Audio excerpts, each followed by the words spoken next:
අයිලම ඉතින් අද අපි රටින්දි කේක් එකක් හදමු. නාංගි තමයි කේක් එක හදන්නේ.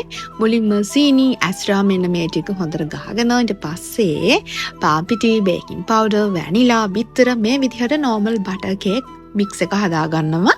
ඊට පස්සේ මේ විදිහට චූටියට රටින්දි කපාගෙන උණු වතුර ටිකක් දාලා ඒකට ආප සෝඩාත් ඇඩ් කරලා පැයක් වහගෙන ඒ mix එකට තමයි අපි normal අර butter cake mix එක ඇඩ් කරන්නේ මේ විදිහට. පේනවනේ චුට්ටක් දුඹුරු පාටයි.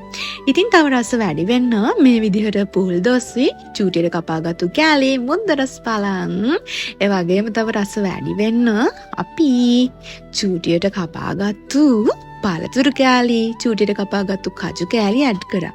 දැන් ඉතින් මේ විදිහට ට්‍රේ එකට දාගෙන බේක් කරගමු. ඉතින් දැන් තියන්නේ කාලා බලන්න. දැන් බේක් වෙලා ඇති. ඉතින් ළමයි මාරම රසයි. ඔයාලා try කරලා බලන්න.